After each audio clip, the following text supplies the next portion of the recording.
Hello po mga kababayan. Napakainit. Saang lugar po ba kayo ngayon? Napakainit di po ba? Kasing init ng issue ng Chris Pao. Oh, di ba? Kung kayo ay taga-subaybay ng Pugong Biyahero, napakainit talaga ng issue nila ngayon, lalo kung magbabasa kayo ng mga comment. Nako po, nagrarambulan sa comment section, di ba? May nabasa lang po akong comment, kaya andito ulit ako ngayon para i-share ko ulit sa inyo ngayon. Yung video ko kahapon na nag-reaction ako do sa post ni PB on J. O, yung kapatid ni Pogong Biyahero. Panoorin nyo na lang do sa latest video ko kung ano yon. Tapos may nag-comment doon sa post ko na yon na ang sabi ayan, basahin ninyo. Ang sabi ay, yung tao na nag-post nun, yun yung galit na pinagdaanan niya dahil may namatay sa panang Chris Pao na stress. Grabe iyak, hindi matanggap ang nangyari sa Chris Pao. Kaya, hindi nakayanan ang sama ng loob. Grabe, meron po bang ganon? Hindi ko alam to ha, mga kababayan. Mga solid supporters ng Pugong Biyahero. Hindi ko alam. Kakabasa ko lang kaya nga na napa-video ulit ako para siyempre isi-share ko sa inyo para malaman nyo rin kung totoo ba ito o hindi. Sana naman hindi totoo, no? Sana ito ay fake news lang at hindi totoo na mayroon ngang namatay sa fans ng Chris Pao. Huwag naman sanang ganun. Huwag tayong magsyadong magpa-apekto doon sa nangyari doon sa Chris Pao. Kung hindi naman natin alam kung ano yung takbo ng pangyayari, kung ano yung mangyayari pa, di ba? Malay natin banda-banda riyan maging ayos ulit. Hindi nga natin alam. Tapos wag tayong magpaapekto ng ganon. Ibig sabihin na na stress. Sana hindi totoo, no? Kung yun man ang nangyari, sana hindi naman yun ang dahilan ng kanyang pagkawala. At kung totoo man ay nakakasad naman po. Sinasabi naman ni Sir Paul na yun ay teleserye lang talaga. Natapos noong February 14 yon. At yung mga susunod na pangyayari ay private na po nila yon. Kung ano yung susunod na pangyayari na nagkakagustuhan sila, kung ano man yung desisyon nila sa kanilang buhay, ay private na po nila yon. At igalang natin yon. Kasi ano na nila yun private na buhay na po nila yon. Even naman sa kahit naman manood tayo ng mga teleserye sa mga artista, 'di ba? May ending po 'yan. Kung happy ending man, happy ending yung teleserye, sa totoong buhay, pwedeng hindi sila, hindi ba? O katulad na lang nung isang sikat na na love team na ilang years ba 'yon?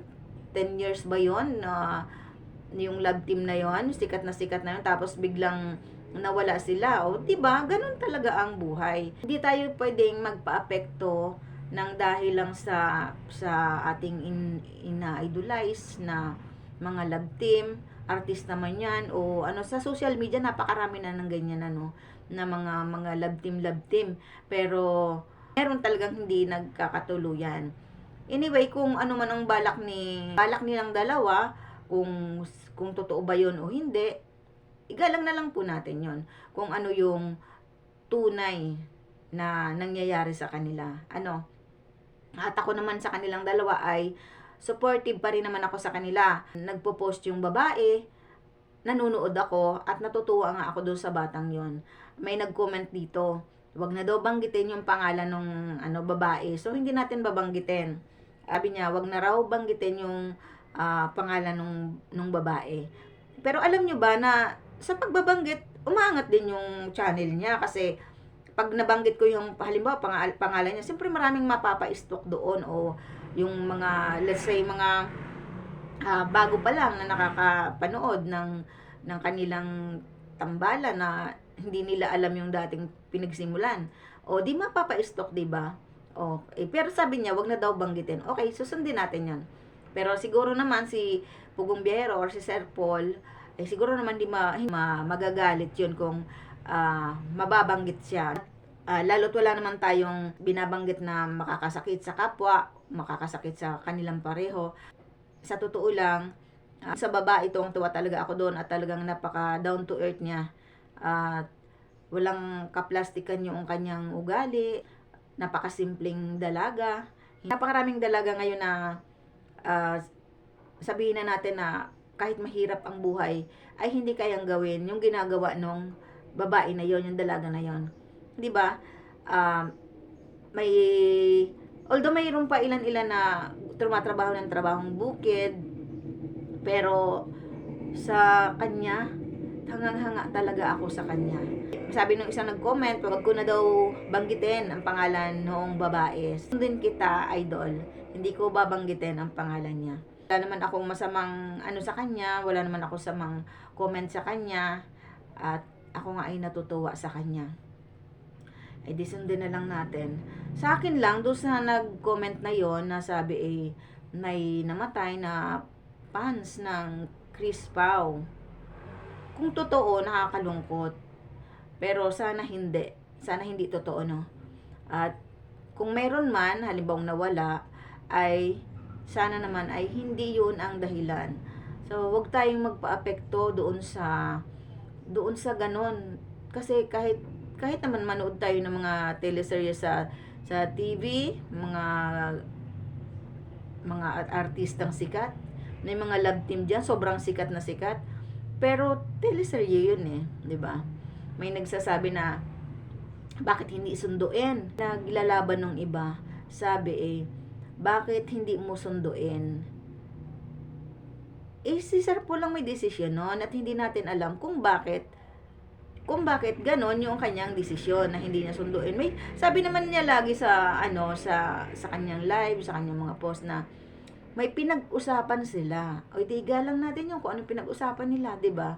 Bakit dahilan niya na bakit hindi niya sinusundo. Akin naman, sa aking part naman, sa aking opinion na kung susunduin lang ni Sir Paul yung babae nang dahil sa yun ang kagustuhan ng mga fans, mga viewers, tapos parang mapipilitan siya, hindi naman yung tao sa kanyang puso, 'di ba? Hindi naman maganda. Mas maganda panoorin natin, mas masaya na kaya sinundo ni Sir Paul yung babae kasi yun ang gusto niya. Yun ang kagustuhan niya. Yun ang nararamdaman niya na pababalikin niya si girl.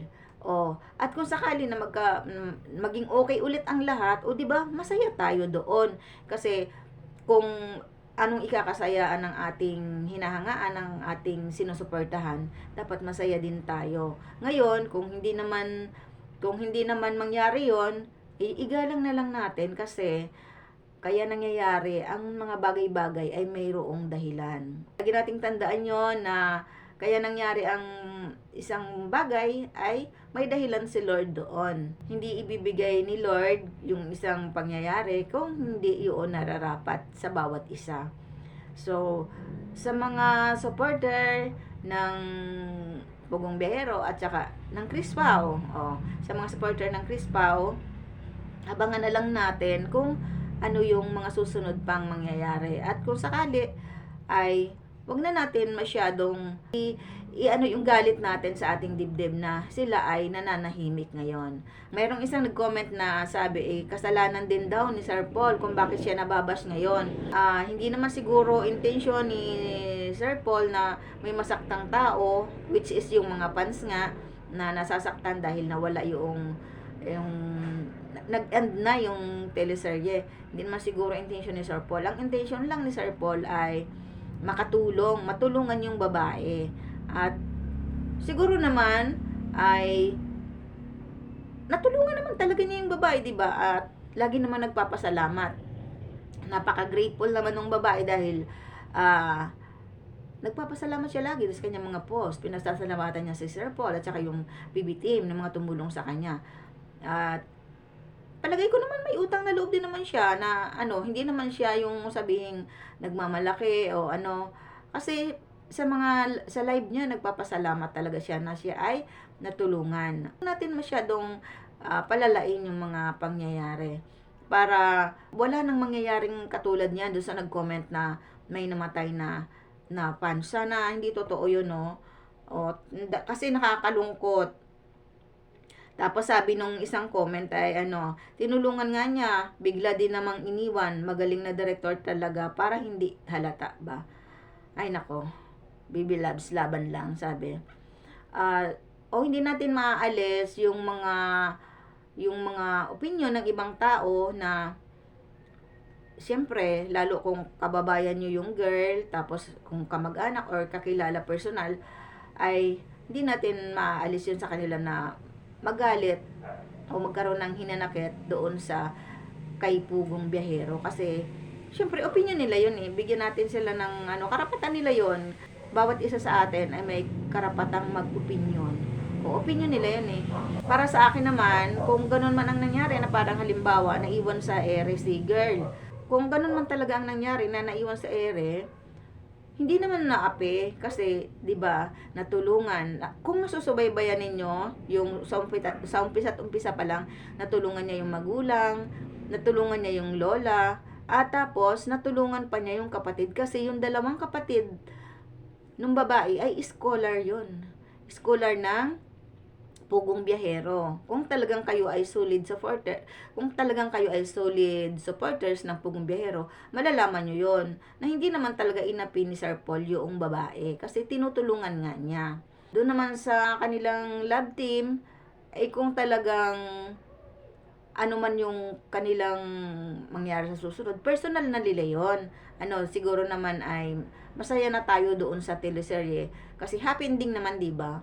Kasi doon sa end nung kanilang teleserye ay sila naman 'di ba? Sinagot ni girl si Sir. 'Di ba? Masaya, maganda, happy ending. Sinabi naman ni Sir Paul na yung susunod ay personal na nila yon at ipa-private na nila kung ano man ang meron sa kanila. So, dapat igalang na natin yon. At huwag na tayong magpa-apekto dun sa galit natin, sa sama ng loob. Kasi tayo rin yung maaapektuhan nun kung tayo ay laging maiinis araw-araw. Kung medyo naiinis kayo, pwede nyo namang hindi panoorin yung mga videos, 'di ba? Hindi ko naman sinasabi na na talagang panoorin pa rin kahit hindi na gusto. Kahit ako pag halimbawa meron akong hindi na parang hindi ko type yung hindi ko na nagugustuhan yung mga content. O di hindi ako manonood, ganun lang 'yon. Para hindi ko iinisin yung sarili ko, 'di ba? Kaya daw galit yung mga basher kay Sir Paul kasi hindi ipinagtanggol at ipinaglaban si girl sa isang tao na di niya kinumpronta yung lalaki na naging dahilan ng kanilang samaan ng loob. Inis ang mga viewers sa isa kanyang team at sa hindi niya sinundo si girl. Kahit anong pakiusap ni Paul katahimikan at in private na lang daw ay di pwede yun sa mga bashers. Laging nakaakibat yun sa kanya. Tapos may kadugtong pa yung comment, di ko nababasahin kasi merong hindi masyadong maganda yung comment, no? Sa sinabi naman niya na hindi pinagtatanggol kaya. May napanood nga ako doon na sabi, wag na natin ibas si girl kasi bata pa yon kaya may mga ganong attitude. Pero although pinagsasabihan nila, dahil ang gusto niya ay mapabuti si girl. Wala naman akong nabasa o napanood na inaano nila yon na nagalit or sinisi o wala naman akong napanood. Meron kaya akong na-miss na hindi ko napanood na post nila. Lahat yata ng post ng PB team nanonood talaga ako. Lalo kung yung mga pag-akyat-akyat nila sa bundok. Tuwang-tuwa talaga ako. Kasi alam nyo, ako ay probinsyana. Kapag nakikita ko yung mga pag-akyat-akyat nila sa bundok, naaalala ko yung kabataan ko. Kasi doon din ako nakatira sa bundok dati. Kaya kapag sila ay nag-aakyat ng bundok, tuwang-tuwa akong manood. Naaalala ko kasi yung kabataan ko nung namumuhay kami, nung buhay pa yung nanay ko. At talaga minsan naiiyak ako kasi relate ako doon sa kanyang mga tinutulungan. Pakainit po talaga. Ang init. Kahit ako'y baging ligo, itinali ko yung aking buhok at talagang napakainit. Ang isinusubaybay ko kay Sir Paul, yung kanya talagang pagtulong. At hindi lang siya ang sinusubaybayan ko. Lahat ng mga nagcha-charity vlog, talagang sinusuportahan ko talaga yan. Kasi kanino ba tayo susuporta? Siyempre doon sa mga taong nakakatulong, 'di ba? Kaya ako talaga mas sinusuportahan ko yung mga charity vlogger kasi nakakatulong yun eh. Maraming natutulungan, maraming mga batang hindi nakakapag-aral na pag-aral nila. o yung mga batang natulungan nila na yon, pag nakatapos yun at nagkaroon ng magandang trabaho, pwedeng makatulong yun doon sa community nila. Maraming napakain si Sir Paul, yung mga bata na kumakalam ang sikmura, napapakain ni Sir Paul na natutulungan. Maraming mga katutubo na walang damit na nabigyan ni Sir Paul ng kasuotan. So, talagang ako ay, yun ang sinusupport ko sa PB team. At maraming tao ang natulungan ni Sir Paul, hindi lang yung mga katutubo, kundi yung kanyang team. Hindi ba? Kung nanonood kayo ng Pugong Biyahero, yung mga nasa team niya, natulungan niya, naiangat niya talaga ang buhay. Kung nanonood kayo, yung isang katutubo na natulungan niya, yung mukhang Bombay. Ayoko nang magbanggit ng ano, baka may magalit na naman sa akin na may binanggit na naman ako. Although wala naman akong sinisiraan, baka may magalit na ng pag may nabanggit ako. Yung mga tinulungan nila na tapos nagbablog na rin ngayon, o diba naiangat ni Sir Paul dahil napadikit yung pangalan sa pangalan ni Sir Paul. Aminin na natin yan, maraming vlogger na gusto sumikat, pero hindi ganon kabilis ang pag-angat ng channel. Pero kapag napadikit kay Sir Paul, ay nako, ang bilis ng pag-angat ng channel. So, wag na natin pasalamatan na lang natin si Sir Paul kung may mali man siyang nagawa about doon sa teleserye niyang ginawa. Siguro naman hindi naman niya intensyon na masaktan. Yun lang. At sana inuulit ko, sana ay yung nag-comment na may namatay daw doon sa fans ng Chris Pao, sana naman hindi yun totoo. Tayong magpa-apekto doon sa mga pangyayari ng ganon, kasi sino ba ang maapektuhan ng husto? Hindi ang Pugong Biyahero, kasi ang Pugong Biyahero ituloy lang sila sa kanilang mission, 'di ba?